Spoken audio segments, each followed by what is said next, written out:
I'm just looking this up behind the scenes. Oh! Let's see.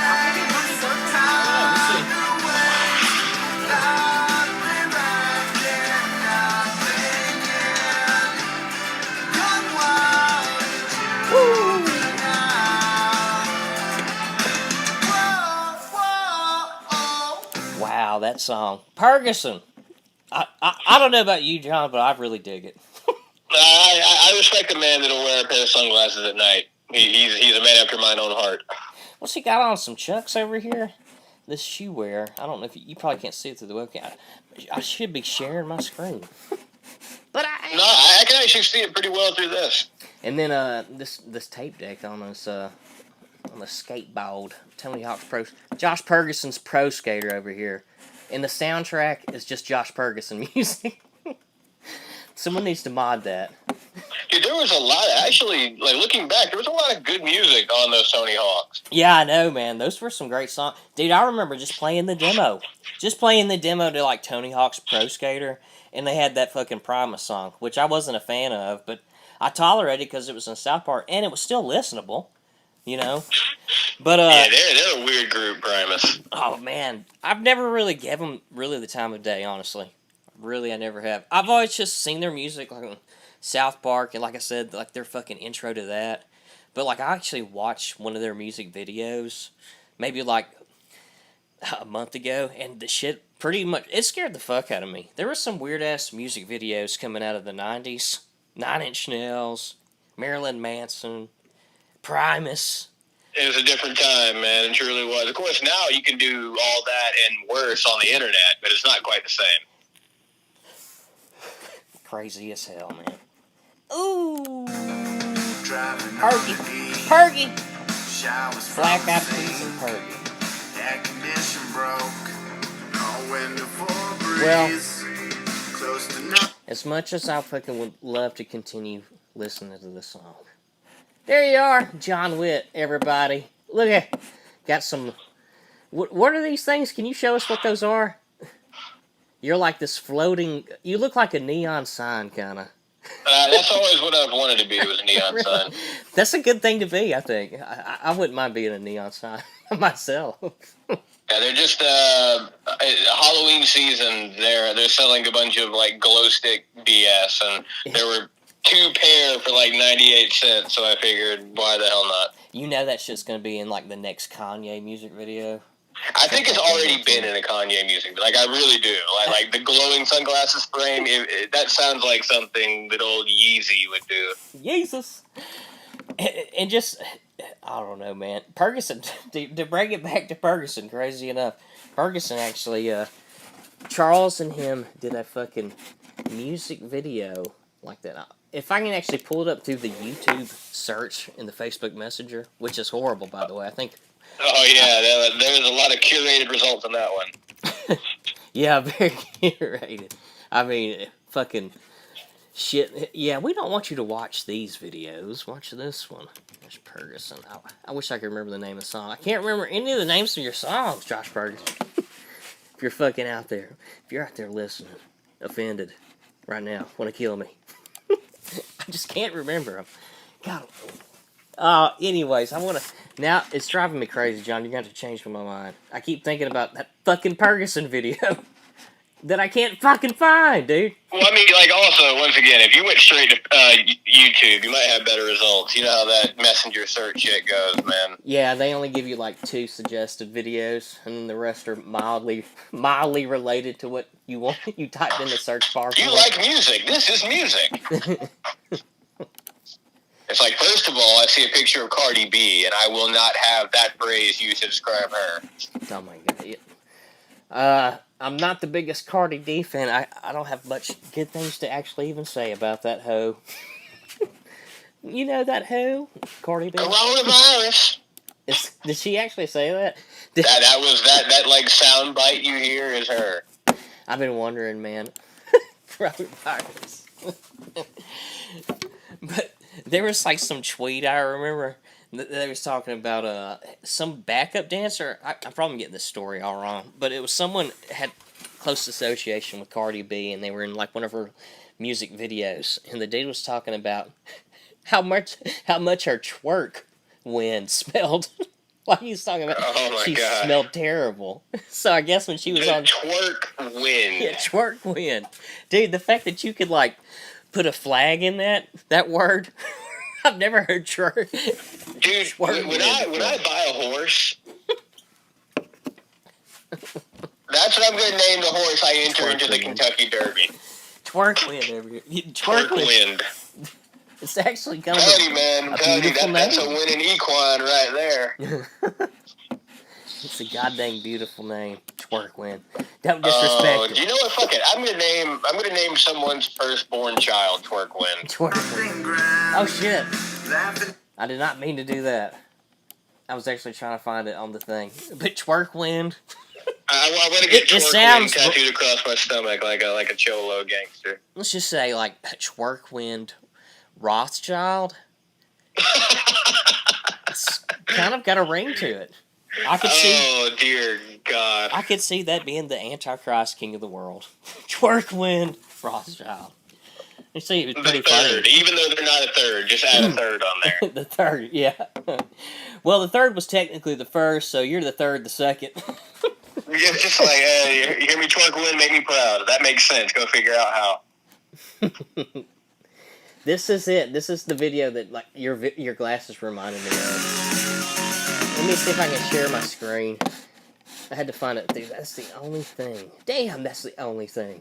That's the only thing that's keeping me from loving you. Messenger call. I want to use you. But you just won't let me. Won't let me be me. Damn it! Come on. Retard proof over here. This is not.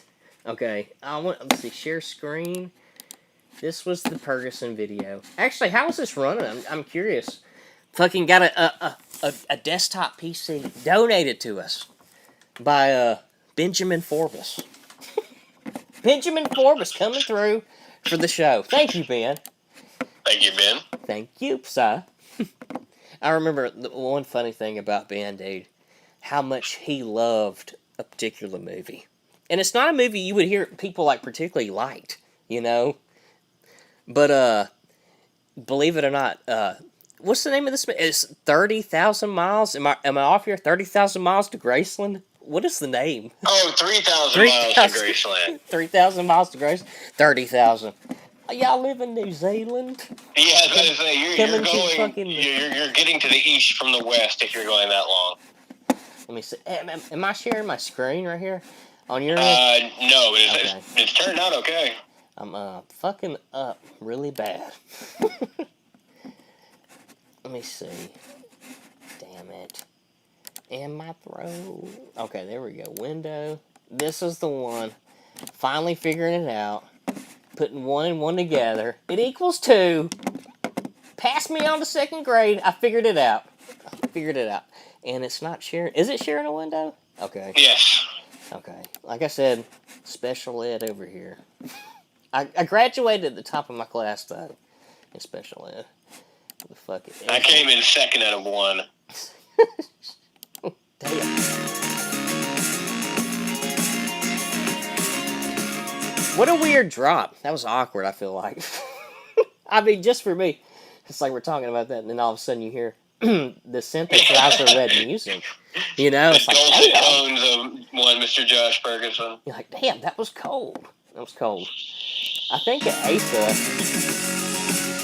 Asa might have done this track. Or at least, like, some of this music-wise. I could be wrong. You and I, the thrift store. Well, I was fucking wrong. There is no glow stick sunglasses in this video at all. But it seems like I want to remember there was one. Because mainly all these fireworks and shit. It definitely has a neon aesthetic to it, kind of. Let me turn it down some.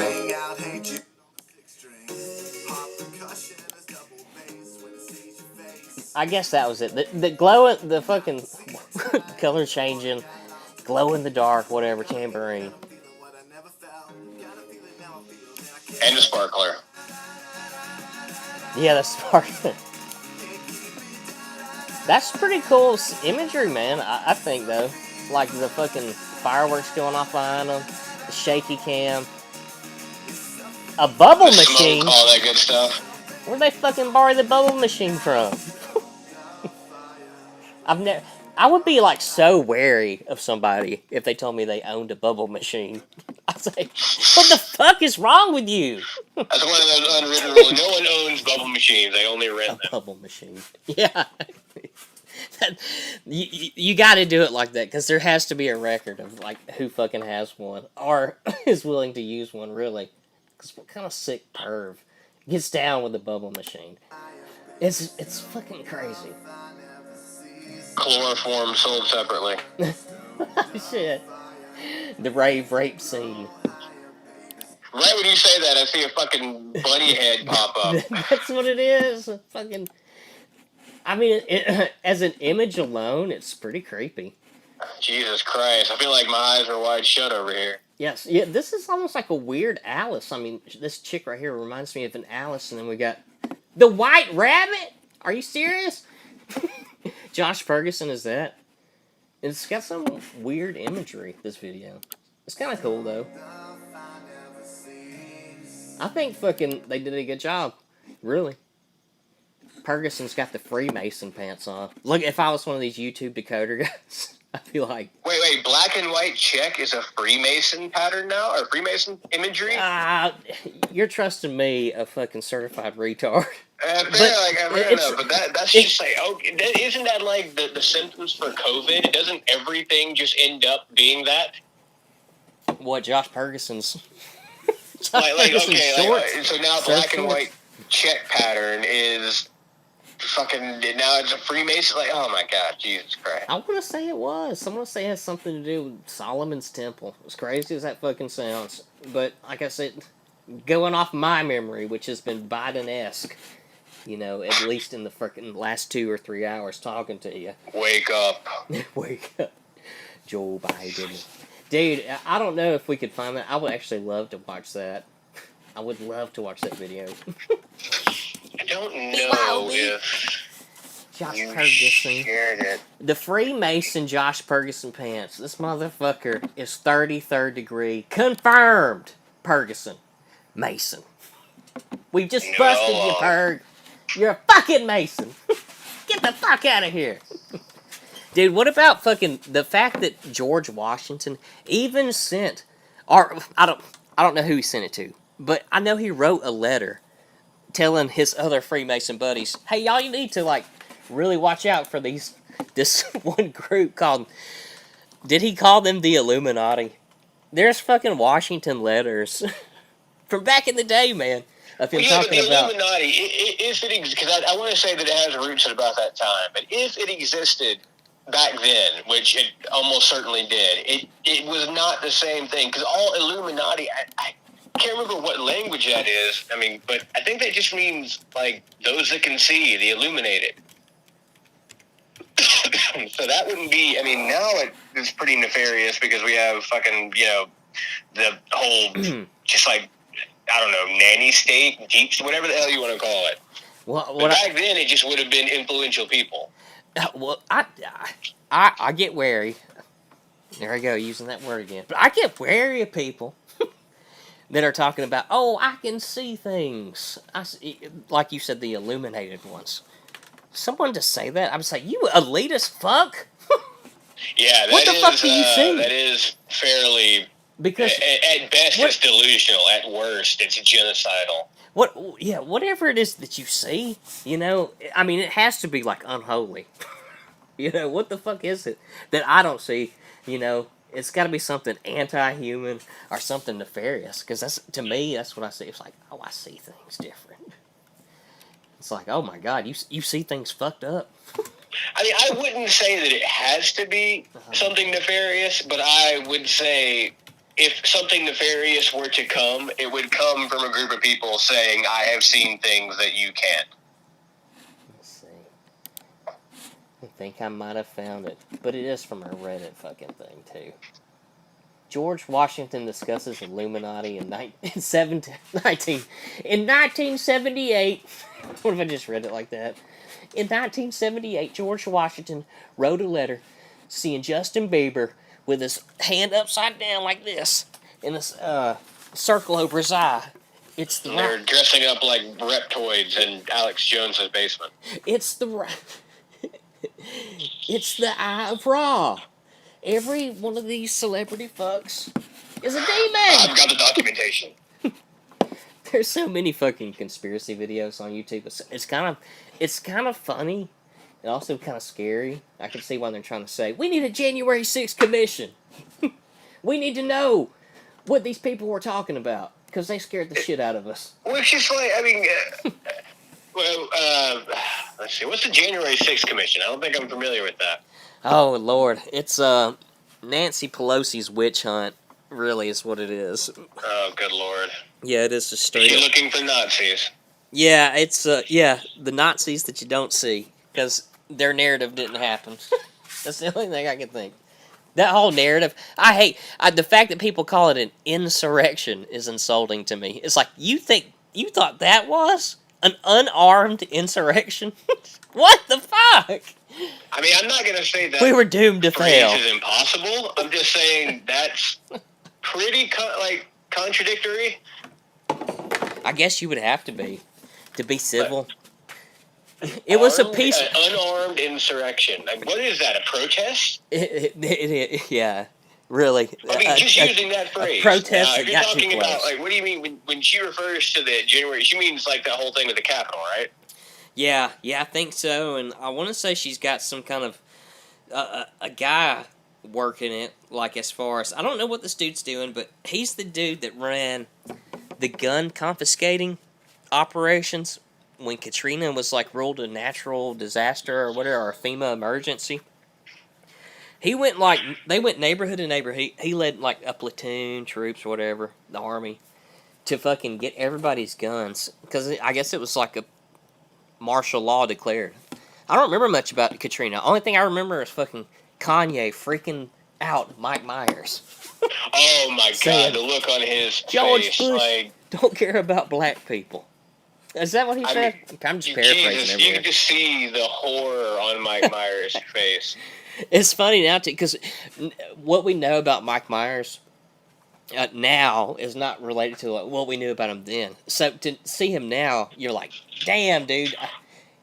Mike Myers is kind of an asshole. He's a fucking sensitive motherfucker, from what I've heard. There's been a lot of stuff come out on him on the internet that I've read. Where the dude just ain't cool, dude. He ain't laid back. I think like whoever directed Wayne's World was saying that he was like so insecure about stuff. How can you do that? I understand insecurity, like I get that, but how can you already be to the point where your original SNL character is getting its own movie, possibly the best SNL movie, well, except for like Blues Brothers, I guess. But how do you get to that level and still deal with that level of insecurity? Not some. We all have some. I mean, like, even to this day, I'm sure that there are some people that still get nervous until they actually get going. But how do you get to that level but still be that insecure about what you're doing? I don't understand. Yeah, I wonder, too. I mean, the only thing I think about is just being really in tune with your emotional side, I guess. And maybe well, then it sounds like he could do with a little less being in tune then. As a performer, he might be like that. That's the only thing I can think of, really. Why he would be like that. It is crazy, because it's like, dude, chill out. You done did everything. We're here now. This is the easy ride. This is the downhill miles. Chill the fuck out, dude. You fucking test piloted this shit on SNL. We're making a fucking movie. I mean, I guess that was a viable show. That is actually a pretty daunting task. I mean, you think about it, you're like, yeah, it fucking was a popular segment, but Wayne's World. Because I'm pretty sure Mike Myers wanted to do other shit than Wayne's World. I wasn't, you know what I'm saying? He's like, dude, if I flop this movie, if this movie fucking flops, dude, I'm fucking, might as well say I forgot. Who was that other guy, Al Franken, that had the SNL movie that like went nowhere? It was that one character, Stewart. He was like a therapist. Oh, yeah. See, there have been a lot of those. I mean, for every Blues Brothers and Wayne's World, there is a Night at the Roxbury and the Ladies' Man. though, to me, like, maybe it's just, I guess, that genre or age of humor, because it's going to be a little different, especially with ours. But it seems like I remember that Al Franken stuff being just, like, fucking straight up weird. I don't even know if it was funny, dude. It was just weird to watch. The fucking Stewart, I think that's what it was. And the movie was called. It was Stewart, yeah. Yeah, Stewart Saves His Family. I'm almost wanting to watch the goddamn trailer now. Stewart Saves His Family. Full movie. I bet there actually is the full movie on here because no one wants to watch it. With 15 Oscar Mayer Wiener ads. Did you know we're making hot dogs now? Yeah, we know. We really do. We've known. This is the 1995 official. The fact that they got official trailer number 1. Yeah, no, I love how the video's over 8 years old, and it only has 76K views. Yeah, it's all from people doing a show like this, I bet. Or just to have genuine people just going, do you remember this movie? I remember this movie. And they look it up and like, holy shit, this is weird. I'm going to do a terrific show today because I'm good enough, I'm smart enough, and doggone it, people like me. Hello, I'm Stuart Smalley. Ever since I was a kid, go, I knew there was something wrong with my family. My father grew up in the Great Depression. His mother's. So he wasn't very supportive. Is Sir Eagle-Eye getting a little nervous? And my mother was much better at cooking than nurturing. What was your name again? Waste of space. Which is probably why I became kind of a guru of the self-help movement. Darn you, Mom! Darn you, Mom! I suppose I'm such a success because my childhood was such a challenge. I remember you when you were this. Nothing about this seems funny. No, like I'm actually growing increasingly more uncomfortable. This is just... Yeah, it is straight up fucking...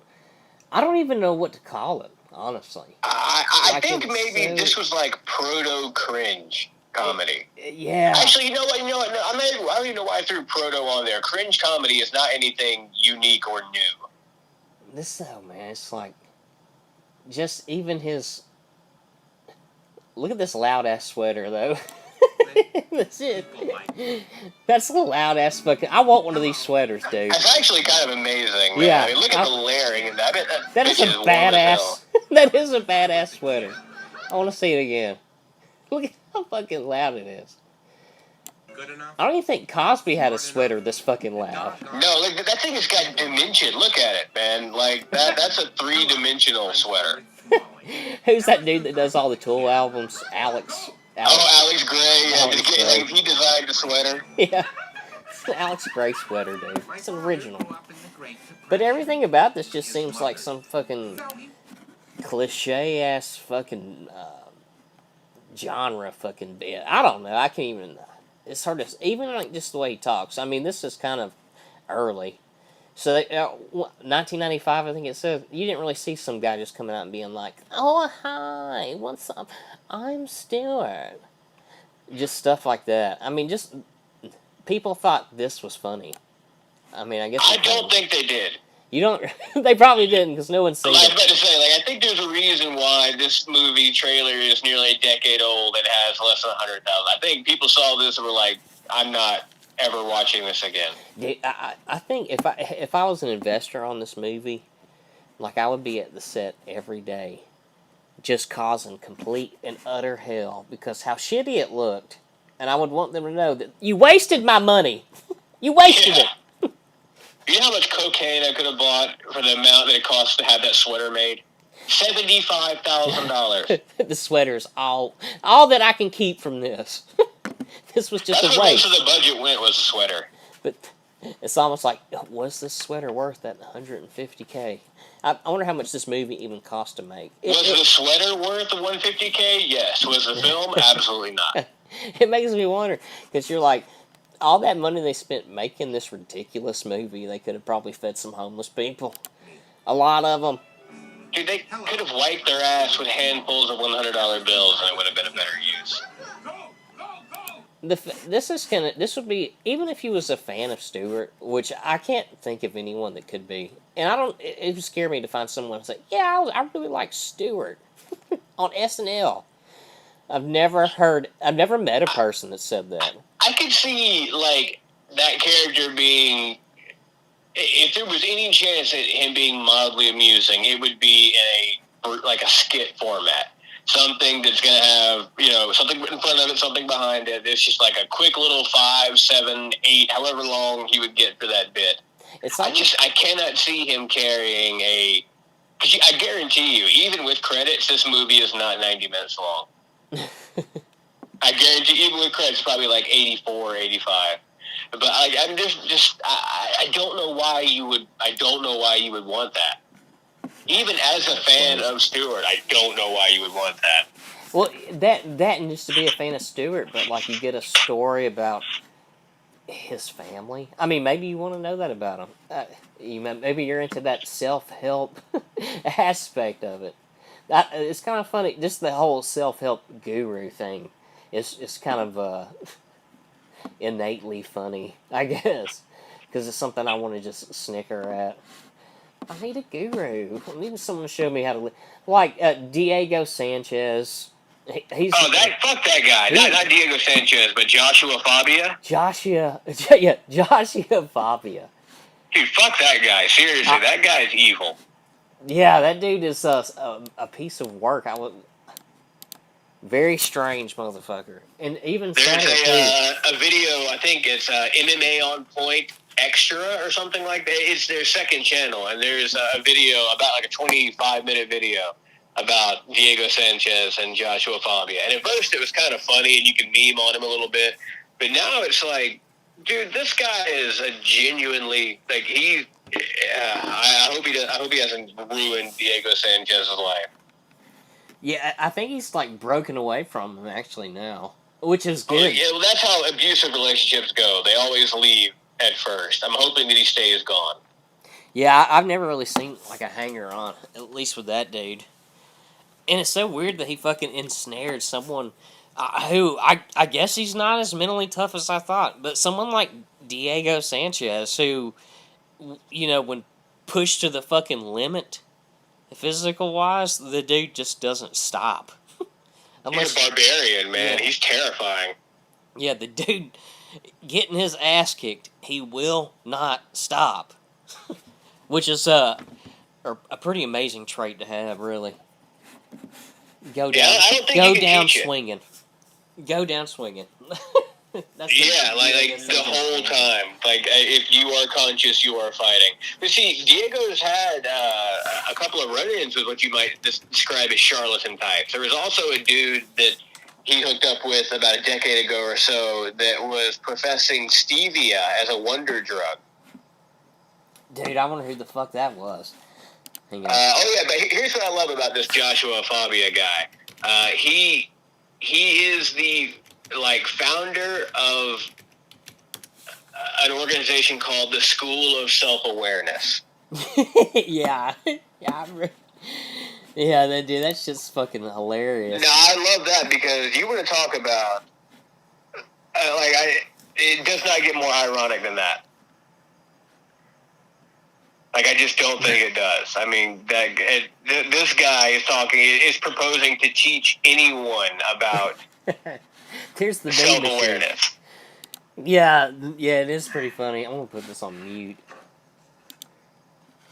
Yeah, this dude has like 0. And I know that's a common thing everyone says with it, but it's something you can say to describe him. Like, I'm telling you, people who say they have 0 self-awareness, they don't realize it, but they're talking about Joshua Fabia. I guess you gotta hear the arrogance in this clip. Let me see. Yeah, here he is, little skinhead motherfucker. And look at his hairline. Yeah, I remember this video. Yeah, it's just like, dude, try that shit against Diego. How could anyone fucking see this social media? Like, Diego Sanchez probably seen this video and was like, damn, this dude moves like nobody I've ever seen. I mean, look at Fabia. There's a reason why.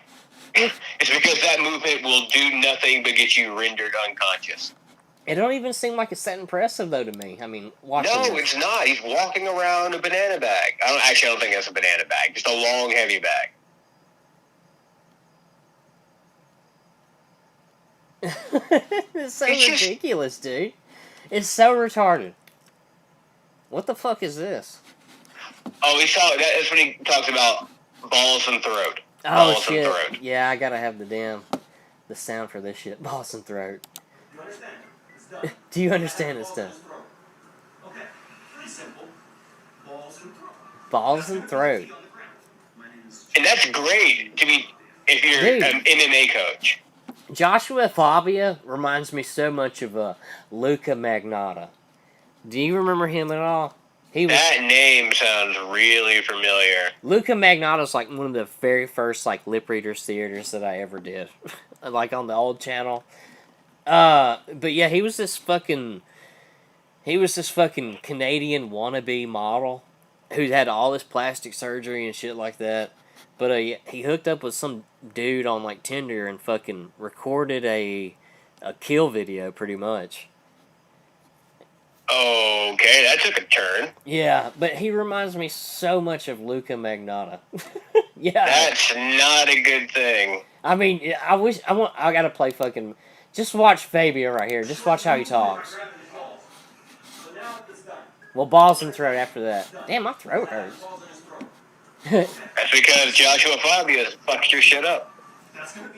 He's got so much self-awareness. He sees me talking shit down here. Alright, well, yeah, watch how he acts right here in this interview. I'm the founder of School of Self, a transformation The eyebrows. type of study where different methods, practicing the physical body or the survival. Well, the weirdest shit was Diego Sanchez. Oh, Diego Sanchez in his last fight, I don't know who he trained with. And he had the one guy in his corners telling him, be like Tyson. Go out in there and be like Tyson. No fucking way did he say that. Yes, he did. He was giving him weird advice. Damn, that's crazy. Anything with Rogan is pretty funny. Especially when he just cuts to Joe Rogan. Yeah, I like Joe Rogan a lot more when he's not doing his comedy. I don't think his stand-up stuff is all that great, but like his podcast, well, there's a reason why it might be the most listened to thing in human history. Yeah, it is pretty. I really like his podcast too. I can see it. I look like Elliot Rodger a little bit up there. Oh yeah, he's definitely an Elliot Rodger type. Fabia gives me that. I guess he's got that kind of expressive vibe too, or whatever I pick up. Just how they act there, dude. They're fucking. Here he is. Let's watch him right here. I'm Rochelle Wild, and this is a Naked News exclusive. Naked the News? The The is fuck is underway this? for Luka Magnotta, actor who worked. Now, Jimmy, you're an escort, correct? That's a very unique job. Tell me Joshua something. Fabia, everybody. Oh wait, Luka Magnotta. Elliot Rodger, I mean. You know, one of the guys who I was stripping with said to me, he said, Well, you don't go to the gym enough to be a stripper. anymore. Is that not fucking Joshua Fabia? Just how they talk and look at people. Being up on stage, you know, and started What a fucking. I like how they named this segment "Interview with a Psychopath." It's like, yeah, okay. Hard to hide when you're naked on a stage. So he said, "Why don't you get into something more discreet and keep your anonymity? Right. Be an escort." And I never knew what it was at the time. Right. So what's it like? What's it been like for you becoming an escort? Do you enjoy your work? Yeah, I really do enjoy my work. Luka Magnotta is in like a Canadian federal or whatever the fuck they call it up there, Mountie fucking penitentiary for killing that Filipino guy or whatever or wherever he was from. But yeah, he did all that, and it sounds like the prisons up there in Canada are pretty kick ass. It sounded like the article I read was talking about how he went to the spa or something. That's crazy shit. Yeah, that's a little much. I mean, definitely you have to balance between punishment and rehabilitation, but Spa day for the prisoners is a strange statement. It is. Yeah, and he got married too. So even better than that. Yeah, I met my future husband up here. I know it's supposed to be atoning for my crimes. But I'm living it up in this Canadian Supermax prison, you know. I really like the spa day and get to lay out by the pool. I think he gets to lay out by the pool. Get to lay out by the pool. What the fuck? Yeah, let me see if I can find it. Now my interest is piqued. Oh, let's see. Luka Magnotta. Husband? Hi, I'm Luka Magnotta. Luka Magnotta cat. Oh, hi, I'm Anthony Jolin. I'm Luka Magnotta's spouse. I don't know. Anthony. Why is like? Oh, no, never mind. Okay, I see Eileen Warnos. Hold on. Why is Peter North beside Eileen Warnos? Peter North. Where's it at? Oh, I don't know.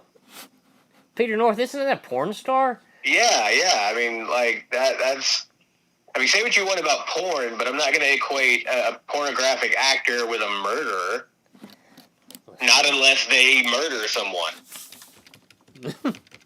Yeah, it is kind of crazy. Yeah, like one of these things is not like the other, bro.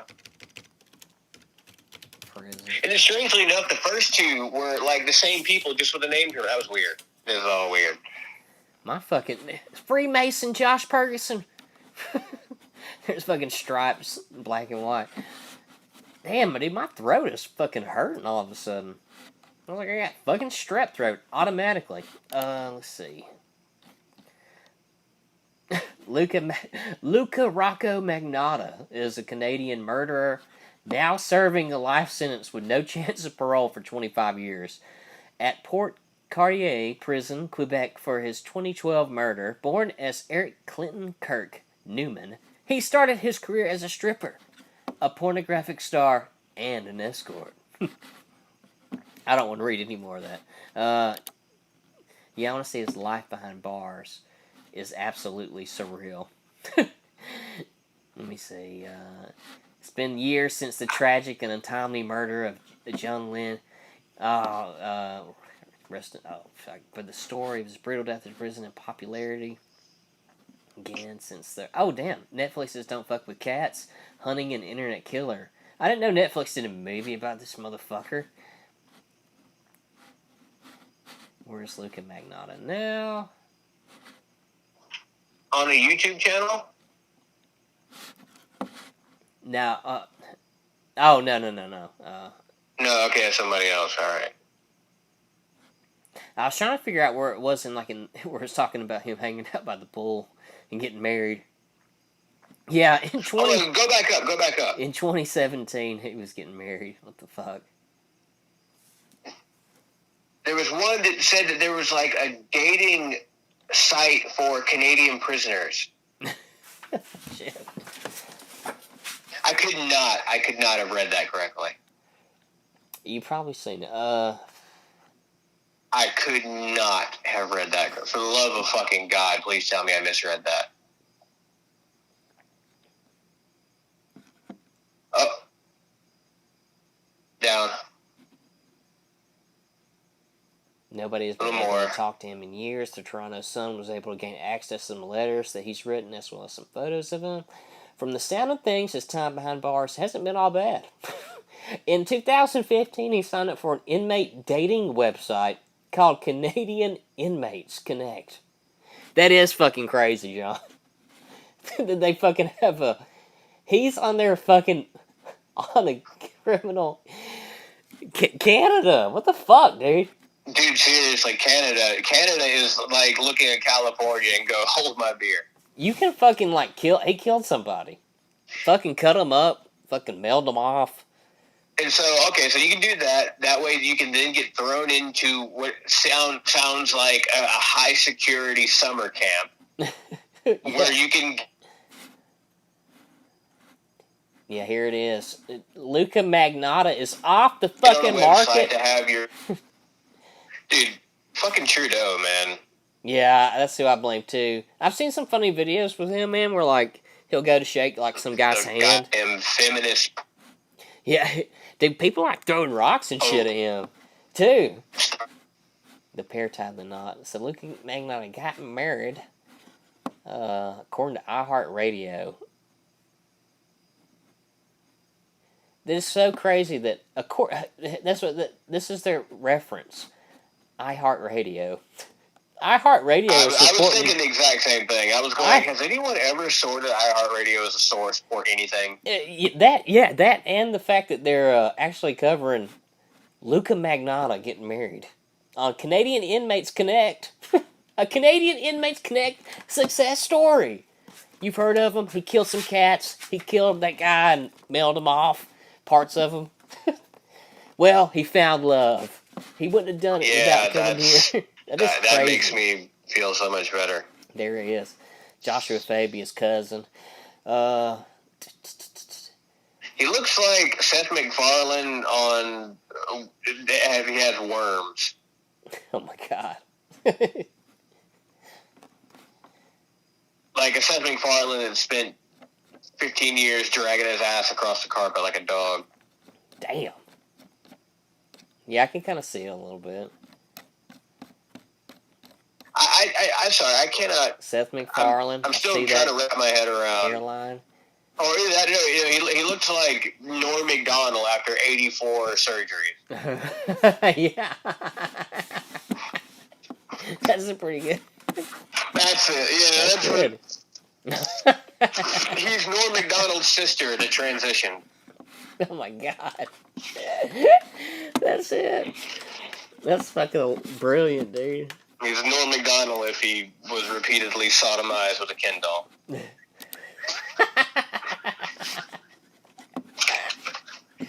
Oh shit. But yeah, he just reminded me of fucking Joshua Fabia. Diego Sanchez's fucking coach. Hey, coach. But like seriously, it really does make me sad because Diego Sanchez is one of the most amazing lightweight fighters in the history of definitely the UFC, but I would even say MMA in general. Like, he's such a savage.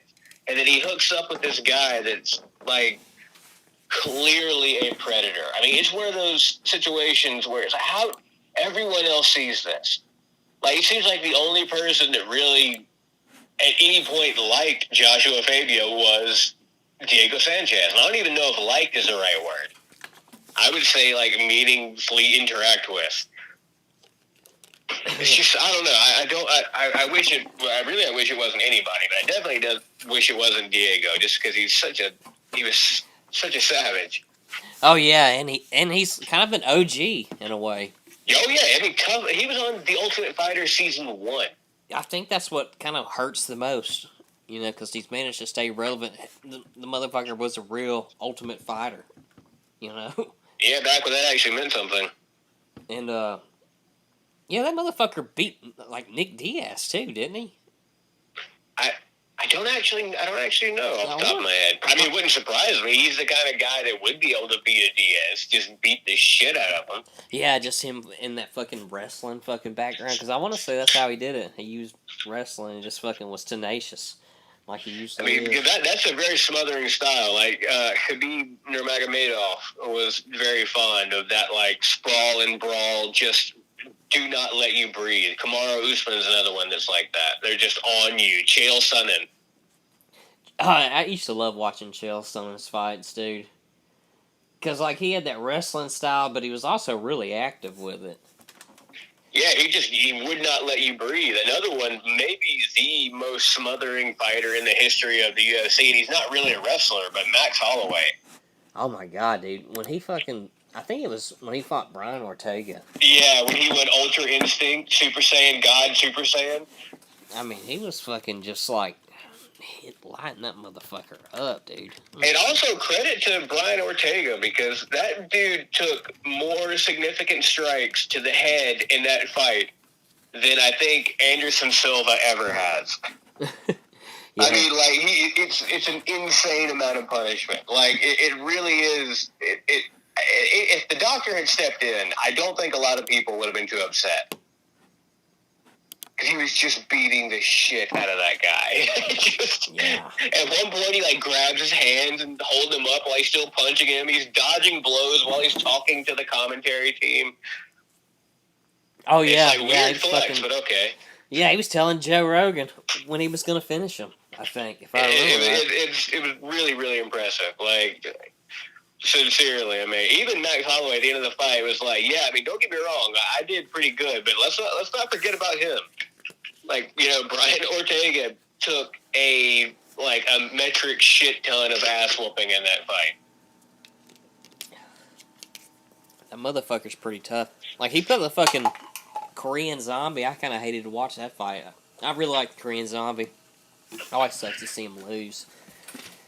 But yeah, he fucking was like tagging him and didn't he knock out like Frankie Edgar too? Who, Zombie or Ortega? Brian Ortega. I'm not sure. Let's see. Maybe though. It sounds like Frankie Edgar lost to someone.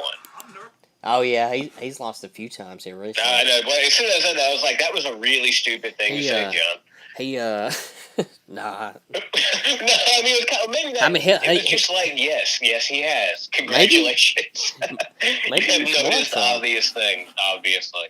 Maybe he's won some. I would hope so. I would hope he's won at least one since because last time I seen him, he got like knocked out. I mean, he's been around for a minute too. Oh yeah, yeah. He fought BJ when BJ was like kind of at his almost peak. He was on the decline of his peak. Is when Frankie Edgar fought him. Yeah, that BJ bums me out, man. This one though, man. John, I'm about to get off here, but I wanted to show you this more than all. I don't know what's going on in my throat, but it's burning. But this Ronda Rousey ass whooping. You was talking about... from Amanda Nunes? Yeah, she made Ronda look just silly. It is so satisfying to see. This was after she had got her soul taken, would you say, from Holly Holm? Dude, everyone calls that a head kick. Holly Holm fully kicked her in the neck. Yeah, that was, it was in the neck, if I remember right. I've been sparring, and you accidentally kind of take a shot, because I'm usually shorter than the people I'm sparring with. And I've taken a shot in the neck. And it's just like, imagine 45 minutes of headbanging hitting you all at once. Ooh.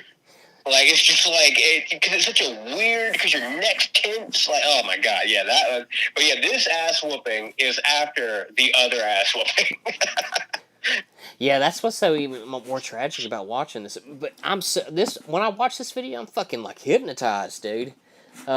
Just like it, mainly because I've kind of fell out of favor with Ronda Rousey around this time when all this bullshit happened. She didn't make it easy to like her at this point in her career. She was really just a massive bitch to everyone. Yeah, she was like kind of cool at first. I thought I really liked Ronda Rousey, and then like she was winning. She was getting her way. That's how spoiled brats work, is they're fine up until they don't get their way. Then it's time to pitch a fit. Well, I don't know. Maybe she just believed the hype, too. Because, like... Oh, she absolutely did. Edmund Tarverdian got in her head. Joe Rogan got in her head. Yeah, Rogan. I forgot that Rogan was fucking pimping her ass out. Dude, Rogan was, like, crying, interviewing her, calling her a once-in-a-lifetime human being. And I'm not saying that's necessarily false or anything, but it's still like, Joe, you've been around for a while, bro. Like, you should know better. You were in UFC back when you had hair. Like, you've been around long enough to know that, like, I mean, she's never been either way. Yeah, but this was her fight with, because I think Holly Holm lasted, like, maybe a round or two, like more than one round, but I don't think Ronda Rousey made it 2.5 minutes into this fight before the Lioness set her the fuck down. I don't even know if she made it like 45 seconds into the fight. Okay, I see. That's what I was thinking, but I was gonna give a little room for error. I think you're right. I don't even think it's a minute. I think she just beats the shit out of Ronda Rousey. I could be wrong, but no, I think you're right. I do because look, the video is only 3 minutes and it's got a whole bunch of hype playing before it. So yeah, she like 45 seconds. This video, just watching it, dude, is just so I could sit here and watch it probably at least 3 times in a row. Probably. 2 at least. And Ronda Rousey's got like the Clay Guida face. Yeah, she does. I wish it wasn't this kind of mode. I know, it's weird. It's like a short, fat phone mode. Look at that jab, pop right in the face. Yeah, I think Amanda Nunes is like probably the nastiest, probably the best straight that I've seen in like mixed martial arts, and that's men's included. I think too. I don't think I've seen someone hit someone with a straight that's so like perfect. She very well might be the greatest female fighter in the history of the sport. I mean, look at her ones and twos are so fucking crisp. And she's just fucking lighting up fucking Ronda said. I think this is what's so fucking hypnotizing. It's just her boxing and then just watching Ronda get fucking thumped on. Because that dude was... I mean, Ronda's getting fucking played like a fucking drum. Look at that shit. And just like, look how... You can tell the nerves have gotten to Ronda. Look how stiff she is. I mean, she was never, like, a terribly good boxer anyway. I mean, she kicked my ass, but that's not saying much. Oh, it's just, man. Amanda Nunes is so much better. If I remember right, Joe Rogan was saying she was probably the best boxer. You remember? Didn't he say something like that? Tarverdian was saying that Ronda was dropping world champion boxers, both men and women, with body shots. Like, I mean, he was making her to the second coming of Tyson Ali over here. It is so weird. I've seen some other fighters go to him too. Jake Ellenberger, who showed a lot of potential, dude. And I thought that because he was like a knockout artist, man. That motherfucker hit you fucking and then I think crumble. like the collective, the fighters working under Edmund Tarverdian, their collective record is something like 5-16. Yeah, dude, it's got to be. It's evidently he's a bad coach. Fucking. It's evident. I want to say Rhonda's husband. Can you believe she actually married Travis Brown? But, I remember hearing. I was surprised. I saw that a couple days ago. I didn't even know she was married. Yeah, dude, she fucking married Travis Brown. I think he went over to but he probably went there just to get closer to Ronda. He was wanting some coot from Travis Brown. Yeah, he was wanting that fucking that nasty arm bar. But yeah, he fucking went from being probably a top 5 heavyweight to maybe like top 10 when he went over there. That's brutal, man. Like, I mean, Edmund Tarverdian is clearly not a good MMA striking coach. Like, whatever you want to say about him, I'm not going to say anything beyond that. But, like, if you look at the results of his fighters, he's taken world champions, unbeaten, world-beating phenomenon, and that's what happened. Like, if you look, you can see like the beginning of the downturn in Ronda when she hooked up with Edmund Tarverdian. I mean, he did take her to some pretty big highs, right? Absolutely. Did he? Absolutely. Filling her head with bullshit the entire time. And all those highs he took her to, she fell from, and she ended up getting her fucking neck kicked in. He must have got fucking too high for some sauce too. That's the only thing I mean, like, he's a fucking spat. Didn't you see that? There's some between round footage of him. I'm not sure who the fighter is. It's not. It's a guy. It's not Ronda.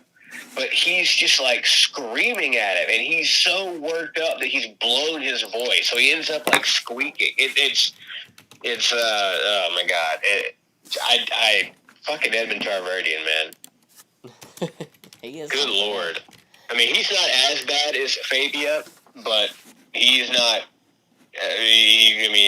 He's. Oh my god, what a fucking clown! I can't believe he's still operating at the level he is. I wonder, like, what all he's done. Oh, this is me. Oh shit. Okay, let me get. I was just wanting to see how this was doing. But I'm not sure about his bona fides. I don't know if he's ever been a fighter himself or, like, what other disciplines he's met. Because, I mean, I think that he has his base in boxing because that was what he was pushing Ronda to do, was box. Oh, yeah, Tarverdian. Yeah, and she, like, don't get me wrong. Like, it's possible for someone to, I mean, Nick Diaz, BJ Penn, they were grapplers that turned out to have, like, Nick Diaz is one of the best boxers in mixed martial arts history.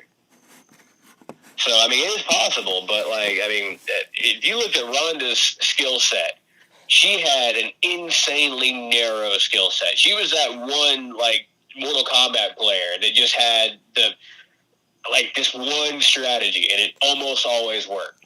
Yeah, the think of it, dude. I've never really seen Ronda Rousey on the ground do anything but fucking like judo throw armbar.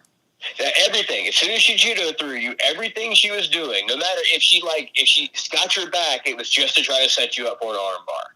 Like that was her like her OP move, and it was. She had, I mean, maybe the nastiest armbar in the history of the sport. Yeah, if you can fucking grab it, man. It's kind of I like mean, ask Miesha Tate.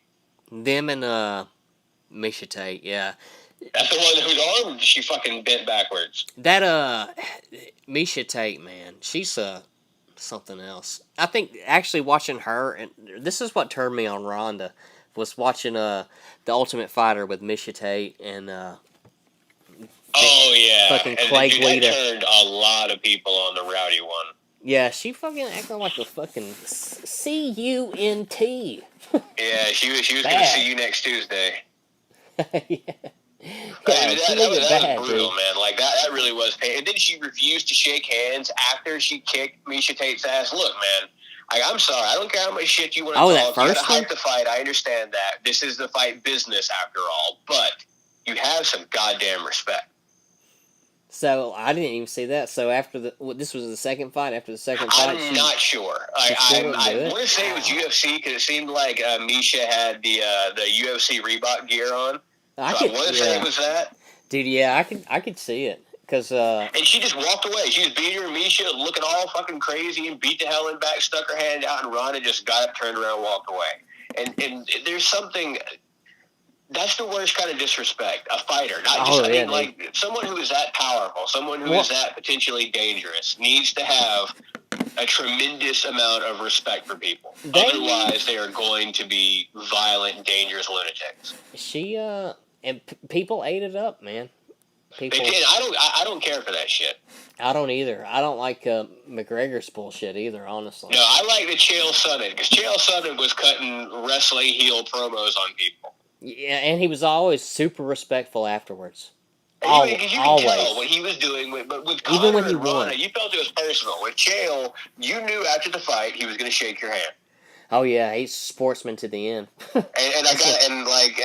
kind of Chael's grown on me because he took it to Anderson Silva. And sure, he lost. Yeah, he lost. That counts as an L. I don't care how thoroughly he beat his ass for over 20 minutes. But he did whoop Anderson Silva's ass. In that one fight, he had doubled the amount of significant strikes landed on the Spider. You never ever seen anyone do that to Silva either. No one's done it to Silva since. Not like that. Silva's lost quite a bit since then, but he has never been thoroughly ass. Maybe Daniel Cormier got close because DC just held him down.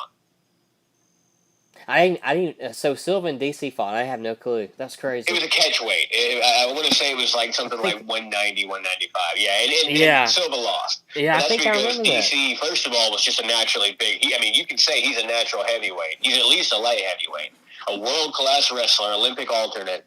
He just Silva once DC got a hold of him, Silva couldn't do anything. Wow. So yeah, he couldn't do that to Anderson either. I mean, Chael, dude, just watching Chael fight Nate Marquardt, fucking Yushin Okami, I was thinking about his fucking rise to the top, really, when he first challenged, Anderson the other day. No shit. Because I was like, damn, dude, just seeing him, really fucking grind. That motherfucker would work any fucking body they put in front of him.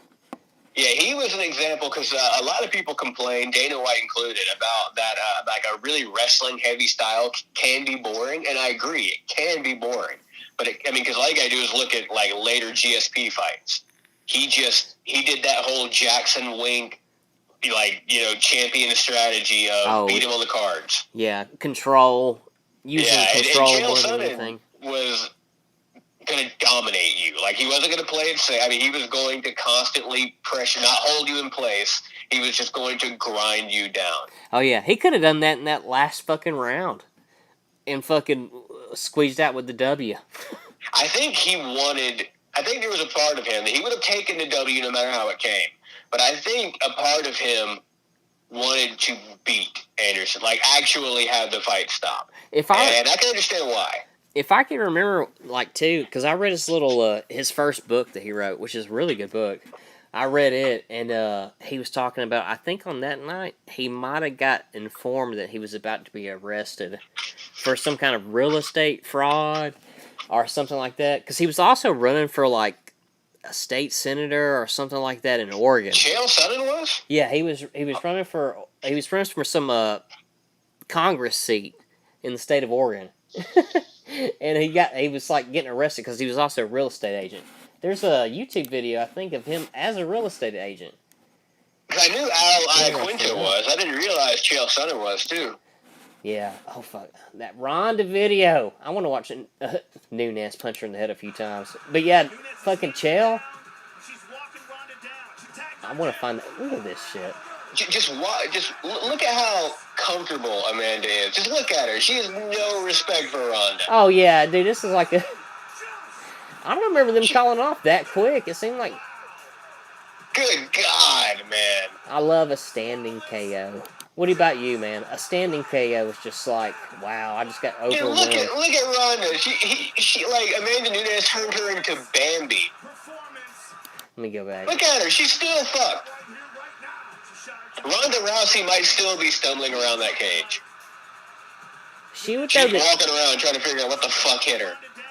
Nunes, she throws her jab. She throws her jab, but she steps to the right when she does it. Like, there's always a side move. Hey, that's a good read. That might have won you the fight. Oh yeah, it totally has worked for her, man. Because her head's not going to be where you think it's at. But you gotta be careful though, because lateral movement's good, but when you start telegraphing lateral, then that's how you end up getting Ben Askren. I think a check hook, dude, seriously, I think like if you had someone that was like really good with timing, a check hook on Amanda Nunes is fucking her snap jab, because that's what it looked like, a snap jab. If you had someone do that, you might be able to catch her. And probably wobble her, man, I think. Her little, let me see it.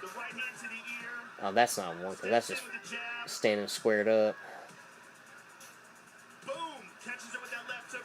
Look at her. She was squared up a lot with Rousey. I mean, this time 2 years ago, Ronda Rousey was the most dominant woman in the history of history. Ooh, look at that. That is just, I love and now this. She's just getting look at pummeled. Dude, yeah, I love watching. This is what, I guess this is the hypnotic part. Just watching Ronda Rousey stand and get knocked the fuck out. Oh, I'll give her some credit though. She stayed up. Like she didn't get. I mean, she's obviously not able to fight, but she didn't get like folded up. Look at her grabbing the cage too. Yeah, she needed to grab the cage, just so she was still kind of there.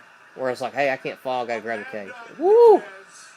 Good Lord, just can't do anything. Look at that. Look at that. Good God, man. Just those jabs were hurting Ronda. You could. Because, I mean, they were just like, they were like a jab supposed to be, you know, something that just kind of stuns you. Yeah, it's like a frame advantage move in a fighting game. My startup frames are quicker than yours are with my jab. Every time you get to try to make a move, I put my fist in your face. Not hard, I'm not trying to knock you out with every single jab. That's not the point of a jab. The point of a jab is to just, okay, I'm going to know you got hit in the face. Or I'm going to know you got hit in the face. And it's just like every time you start doing something, I punch you in the nose. And that starts stacking up. I'm telling you, the two really important things in boxing that I don't think a lot of normies know, it's jab and body shots. If you can work off your jab and set up body shots. I think it was either Joe Frazier or Sonny Liston that said that he treated jabs like money in the bank. I think Every it was time Frazier. he did it was a deposit.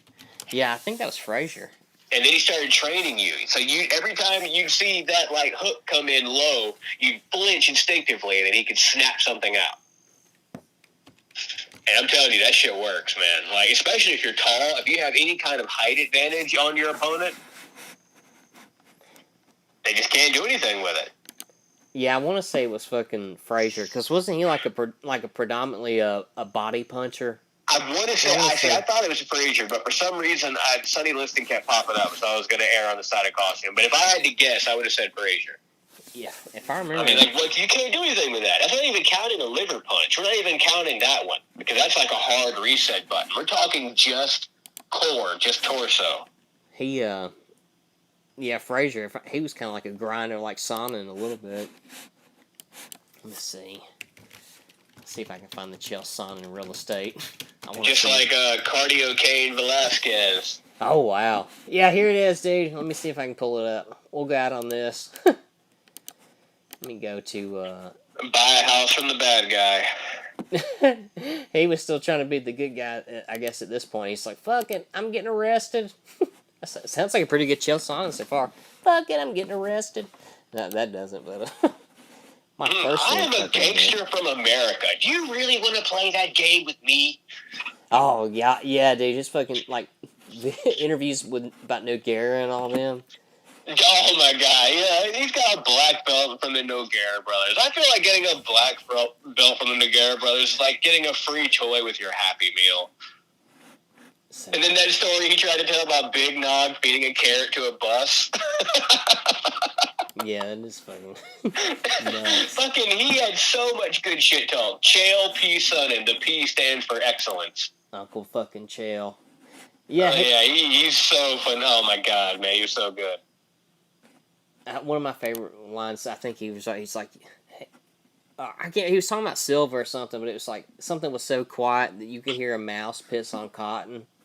I always thought that was a great line. I was like, damn. That is a really great line. I mean, you can tell, like, you look at what he's doing, and he was the best wrestling heel in mixed martial arts. Oh, God, yeah. Because, I mean, like, he was. He changed the game. We also have to partially thank or blame him for Conor McGregor. Because he changed the trash-talking game, and then Conor showed up and just jacked that shit up to 11. I almost thought he downgraded it. I really do. Well, I mean, he went over the top. Chael was a better trash talker in every way. Conor was just bigger and louder. Yeah, Conor, I feel like Conor's very juvenile. And you can tell, like, with his behavior, like, with him getting arrested, fucking grabbing chicks or whatever the fuck that he's been doing. He's very fucking juvenile. And I can see it with his trash talk, too. That was, like, very, evident apparent or whatever, like when he first kind of like popped out. And I think that's kind of what I was like, because I seen the Chael Sonnen stick and I didn't really like, I was like, yeah, you're just fucking trying to do Chael, which is not a bad thing. I appreciate that, but at the same time I almost felt it was just too in that fucking landing zone of Chael Sonnen, some of his stuff. But when he would say stuff, I really felt like he believed it, though. That's one of the things that was a little different with Conor and Chael. I really feel like fucking Conor, when he said it, he really meant it, dude. And as crazy as it fucking was, he really fucking meant it. Conor was much more visceral of a shit talker than Chael. Chael, you got the feeling he had a list of one-liners, and he was just going to wait for the perfect moment, and just like a good jab, and pop you with it, But Conor just went full Pride Vanderlei. Yeah.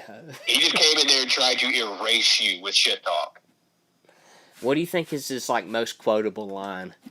Conor? Yeah, just curious. Who the fuck is that guy? Yeah, I think so, too. So, I've seen some... That's the only one that would make sense. There's some, like, that he says it's just kind of cringe. You know what I'm saying? Like his shit talk with Nate Diaz is really, really lame. About how he makes gang signs with one hand and animal balloons with the other. No. I was thinking even more like... Fuck, I forgot what I was going to say. God dang it. But yeah, him making balloon signs. I guess because like Nate Diaz coached a kids jiu-jitsu class. I think that's why he was saying that. That he fucking did. Made gang signs with one hand and made balloon animals with the other. Or he got with, when he was fighting Mayweather, I think they were like on stage and Conor started telling him to dress his age and ask him why he's got a school bag. You can't even read. That's funny.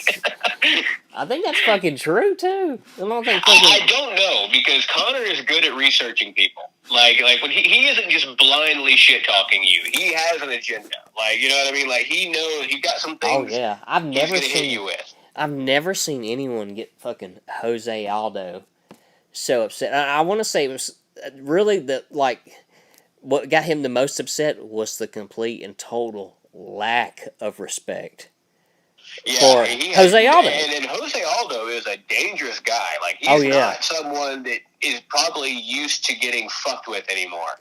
I mean, Conor McGregor at 145, the motherfucker was the Joker, dude. I mean, I don't think there was a better 145er, honestly, than Conor McGregor. And I'm not a big... Definitely not when he was on top. Maybe there might be one now, but when Conor was running that division, it was Conor's division. I mean, he was so fucking fast, dude. Like, and he hits hard regardless of what weight. I mean, he don't hit as hard, like, the further up he gets because he's a smaller dude. But, But, featherweight, that left hand, man. Oh, yeah, that motherfucker's accurate, and he can fucking hone in.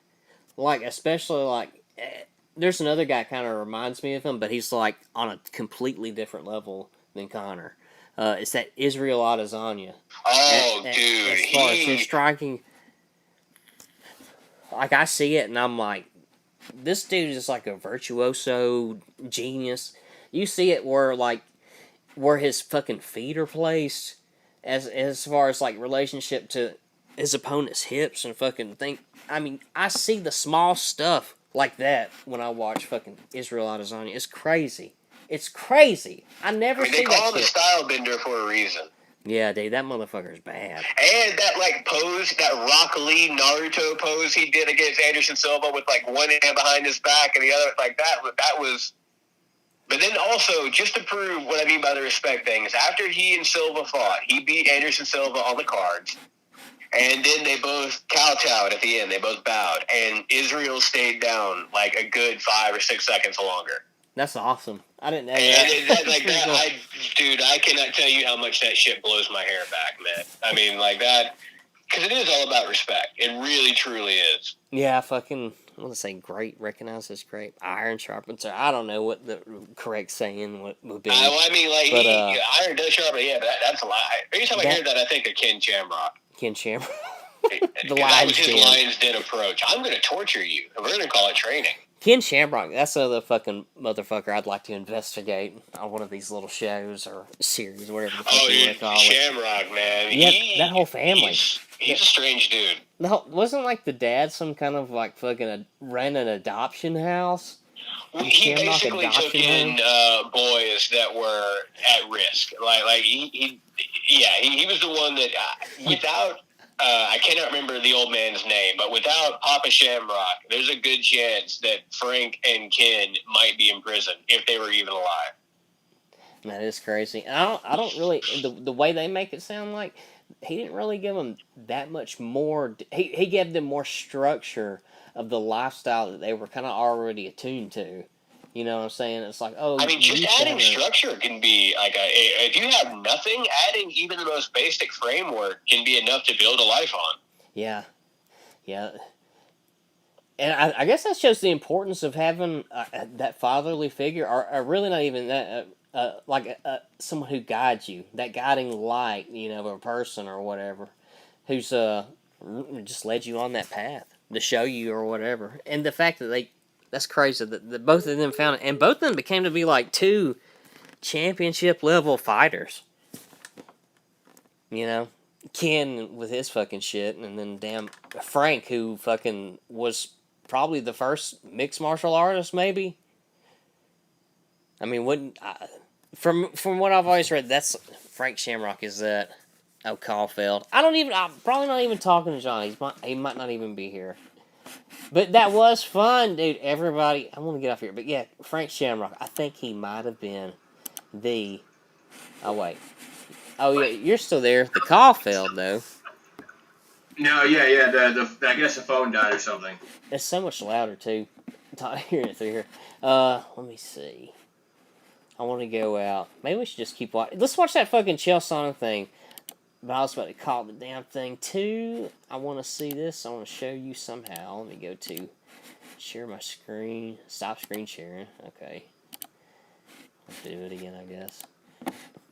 Chael Sonnen real estate. Yeah, this is pretty funny. And I think, honestly, right before he fought Anderson Silva, like before he went out, when they said, they announced him, or his music started playing. Because that's how it goes, and the music starts playing. And then there goes the walk out from the locker room, which is a long walk. I think they only do it in like the main event fights, but that walk out it's pretty fucking intense because you're thinking like, well, I mean, especially if you're an empathetic person, you put yourself in their shoes, but to go out there and you're like, this dude's probably gonna beat the absolutely fuck out of me, you know, but I think I can take him. Yeah, best case scenario, but I'm absolutely not walking away from this the way I walked into it. The only thing that makes it, like, yeah, worth, like, fucking... Because nobody in their right mind would do it. The fact that you're a prize fighter, you're like, okay, I'll do it, you know. We'll make some money from it. From the fucking abuse of my body. Yeah, we'll fucking do it. A prize fighter is almost akin to someone who gets paid for letting sex perverts put cigarette ashes out on them.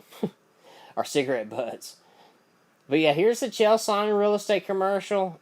We'll have to do it again. I hope everyone liked this. I'm going to go on it. John, it's fun, dude. Enjoy the Chael Sonnen video. I'm going to have to turn it up. Because it is quiet. Sonnen is the hottest Let's start. agent in town. He's the hottest agent in town. All right, man. See y'all. Oregon is one of the hottest real estate markets in the country. Chael Sonnen is the hottest agent in town. His hard work and personal attention will rapidly assure your successful real estate transaction. When you are looking for that perfect home or have a precious property available for sale, call Chael Sonnen directly. 503-913-4444. You'll be glad you did. Damn, it didn't have a fucking thing in it. That sucks, but whatever. Later, dudes. Hit me up on the next one. riotFARM, join on the Facebook. See y'all. Awkward. I can't hit the stop button. Jesus.